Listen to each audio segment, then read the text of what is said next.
नमस्कार दोस्तों, मैं राकेश। आप सबका मेरे YouTube channel happiness is life पे स्वागत है। मेरे आज के वीडियो को लाइक करें, कमेंट्स करें और मेरे चैनल हैप्पीनेस इज़ लाइफ को सब्सक्राइब करें। ज़्यादा से ज़्यादा इस चैनल को शेयर करें ताकि यह नॉलेज सभी के पास पहुँचे। पिछले एपिसोड में हमने जागृत मन और अर्ध जागृत मन के बारे में बहुत कुछ जाना। हमने ये भी जाना कि कैसे अर्ध जागृत मन हमें अपनी लाइफ को पूरी तरह से चेंज करने में हेल्प कर सकता है अगर हम सही तरीके से दोनों पावर का यूज़ करें तो।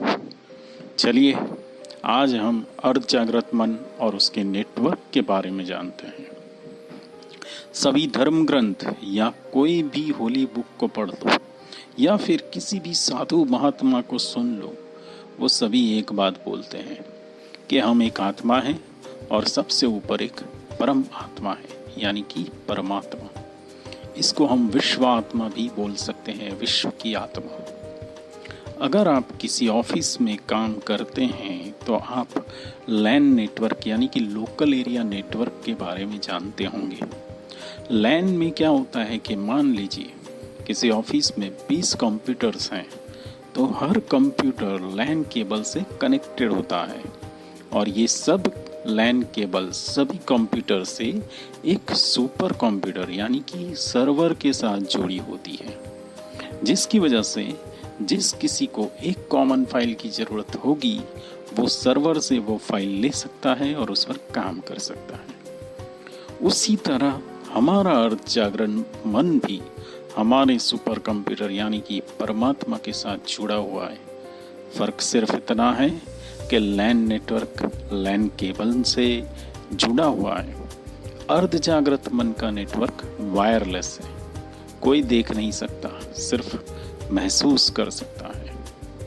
टेलीपैथी इसका सबसे बड़ा एग्जाम्पल है और इसी वजह से ये पॉसिबल भी है। जब कोई व्यक्ति का शरीर अपने आप सांस लेना बंद कर देता है तब हम उसे डेड डिक्लेयर करते हैं, मृत्यु हो गई है उनकी, ऐसा बोलते हैं। कई लोग क्या बोलते हैं कि इस शरीर में से आत्मा चली गई है। तो हम ऐसा भी तो बोल सकते हैं ना कि ये जो आत्मा है वही तो अर्ध जागृत मन है, जो कि इनविजिबल केबल से परमात्मा से जुड़ी हुई है। हम अगर किसी लैन नेटवर्क पर काम करते हैं तो हर रोज रात को सर्वर का कंप्यूटर हमारे कंप्यूटर का बैकअप लेता है और अपनी हार्ड डिस्क पर हमारी फाइल्स को कॉपी करके रखता है। वैसे ही जब हम डेली सो जाते तब हमारे पूरे दिन का अच्छा या बुरा काम सुपर कंप्यूटर यानी कि परमात्मा के पास रजिस्टर्ड हो जाता है। हमारे शरीर में अर्ध जागृत मन का स्थान हमारी नाभि से 2 इंच ऊपर जहाँ सूर्य चक्र होता है वहाँ है। सूर्य चक्र को सोलार प्लेक्सस भी कहा जाता है। जागृत मन हमारी अर्ध जागृत मन के साथ हमारी नर्वस सिस्टम से जुड़ा हुआ होता है। अब हर कोई जानता है कि अगर हार्ट के बारे में कुछ भी जानना है तो डॉक्टर ECG करते हैं, जो हमारी बॉडी में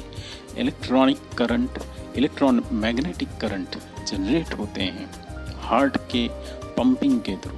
उसको रिकॉर्ड कर से ECG रिपोर्ट जनरेट होता है। वैसे ही हमारे ब्रेन से रिलेटेड अगर कुछ हमें जानना है तो डॉक्टर EEG की रिपोर्ट निकलवाते हैं। EEG यानी इलेक्ट्रोएन्सेफेलोग्राम, इसका रिपोर्ट निकालते हैं। अब अगर हमारे मन को हमें जानना है तो हमारा ब्रेन किस कंडीशन में और कैसे काम करता है वो जानना जरूरी है। इसीलिए ऐसी रिसर्च हुई है और इन रिसर्च में ये बात समझ में आई है कि हमारा जो मन है उसकी 4 अलग अलग कंडीशन होती है और उन चारों कंडीशन में हमारा मन अलग तरह से रिस्पॉन्ड करता है। Beta condition. इसमें से पहली कंडीशन है बीटा कंडीशन।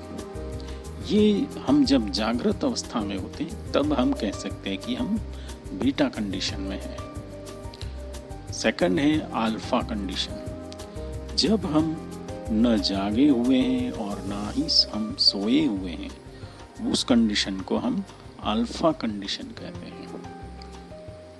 थर्ड है थीटा कंडीशन। जब हम सोए हुए होते हैं तब हम कह सकते हैं कि हम थीटा कंडीशन में हैं। और लास्ट है डेल्टा कंडीशन। जब हम बेहोश होते हैं तब हमारी कंडीशन को हम डेल्टा कंडीशन कह सकते हैं। अब जैसे जैसे हम जागृत अवस्था से अर्ध जागृत, नींद में और बेहोशी के ये 4 स्टेज में जाते हैं, वैसे वैसे हमारे शरीर में जो ब्रेन वेव्स होती है वो धीरे धीरे कम होती है।